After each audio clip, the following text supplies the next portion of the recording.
Құрметті студенттер, бүгінгі өсімдіктер систематикасы пәнінің бойынша раушан гүлдер тұқымдасы тақырыбында лекция болады. Раушан гүлдер тұқымдасы қос жарнақтыларға жататын бұта ағаш тәріздес бір не екі жылдық өсімдіктер. Жер шарында кең таралған, негізінен қоңыржай аймақта өседі. 100-ден аса туысы, 3000-нан астам түрі белгілі. Қазақстанның барлық жерінде кездесетін 36 туысы, 200-ден астам түрі бар. Оның 12-сі өте сирек кездесетін өсімдіктер. Сондықтан қорғауға алынып, Қазақстанның қызыл кітабы енгізілген. Раушан гүлдер тұқымдасына жататын өсімдіктердің жапырақтары күрделі, кезектесіп орналасады. Бүгінгі күндері бұндай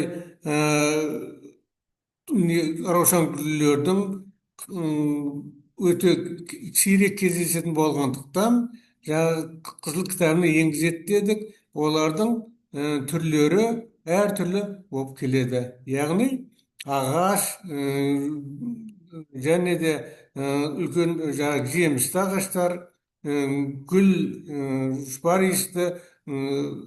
иісті әдемі сондай гүлді болып келеді.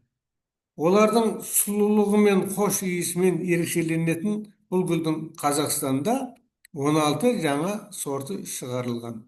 Мысалы, қазақстандық мерекелік қызыл гүлді және ақ гүлді сорттары өте танымал.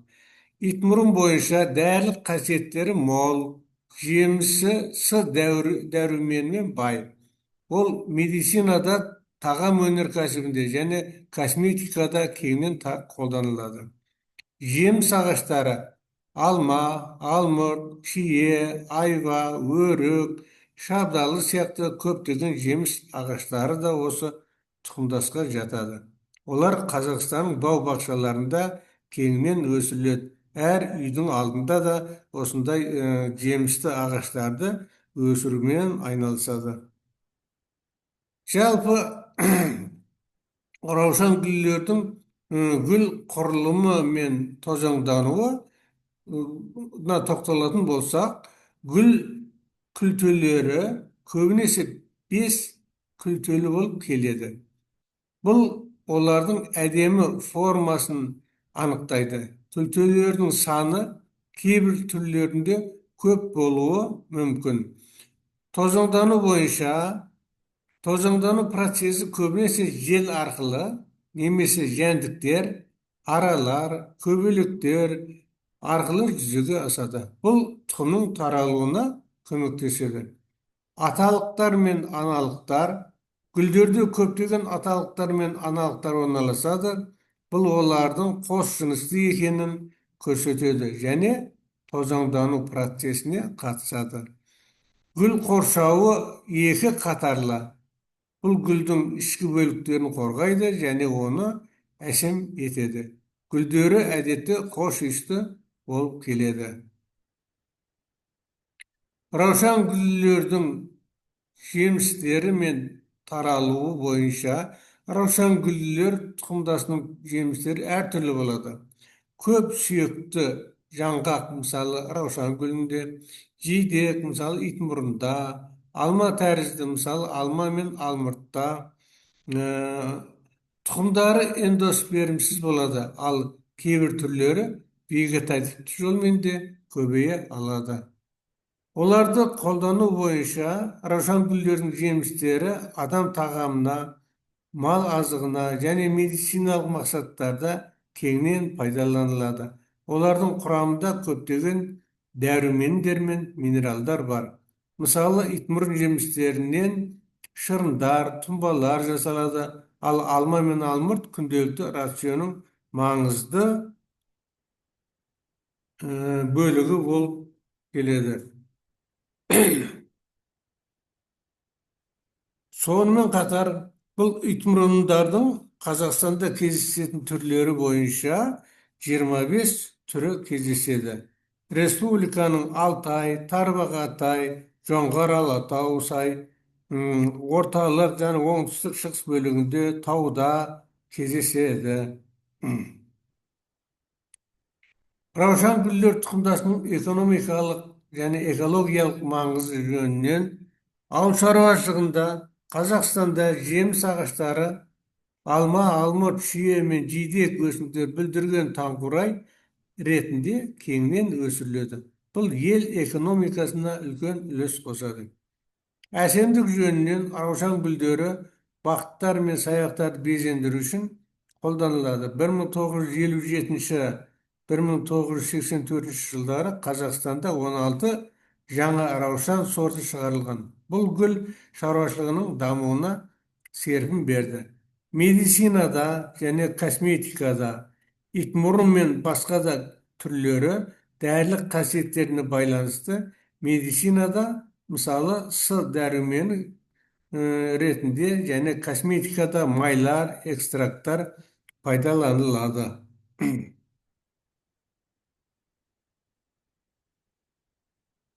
Жалпы раушан гүлдер тұқымдасының Қазақстандағы таралуы бойынша олар Қазақстанның барлық жерлерінде кездесе береді. Раушан гүлдер тұқымдасының өкілдері Қазақстанның көптеген жерлерінде тек Арал теңіз аймағында олардың өсуі сирек. Бұл олардың әртүрлі климатқа бейімделгіштігін көрсетеді. Олар таулы аймақтарда, ормандарда, далалы жерлерде және өзен жағалауларында өседі.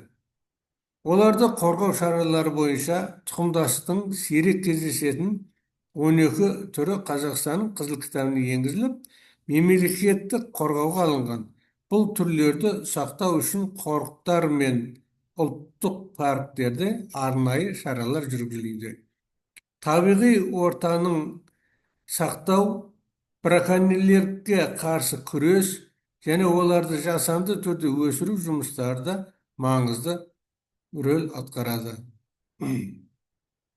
Раушан гүлдер тұқымдасының ғылыми зерттеулері мен селекциясы жөнінен бұл Қазақстан ғылым академиясының ботаниктер 1957-1984 жылдары раушан гүлінің жаңа сорттарын шығару бойынша белсенді жұмыс жүргізіле бастады.